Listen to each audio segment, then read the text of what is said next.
With no woodchucks available, I turned to a familiar favorite.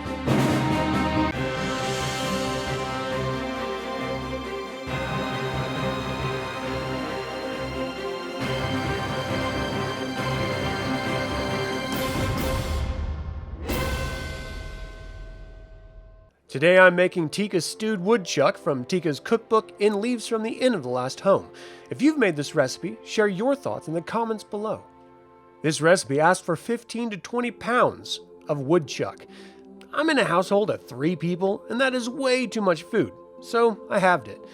The recipe calls for 1 woodchuck cleaned, baking soda, 2 pinches rosemary, 2 pinches thyme, 2 pinches oregano, 3 juniper berries, 3 large red potatoes, 4 carrots, 2 parsnips, 3 medium onions, a palm full of parsley, and a sprig of celery leaves.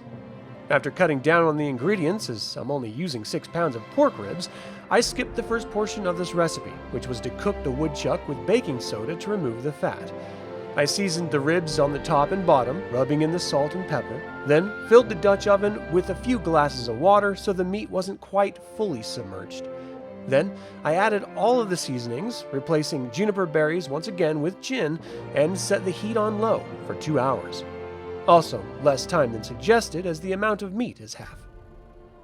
I checked the ribs every 30-ish minutes to baste it with water and seasoning. While waiting, I cleaned and chopped up the vegetables into larger than bite-sized chunks as directed. I did use fewer than suggested ingredients, starting with the small carrots, then cutting up the red potatoes and parsnip. I never had a parsnip before, and I realized after cutting them all up that I was supposed to peel the carrots and parsnips. Then I cut up 1 medium onion. After the timer for the stewed meat went off, I added the vegetables to the stew and let it cook for another hour as directed.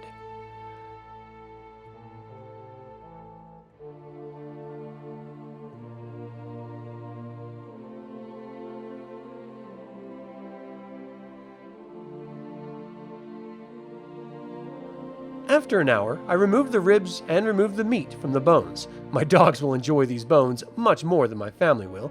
And the meat was still a bit tougher than expected, so I reintegrated it with the stew and let it cook for an additional 30 minutes.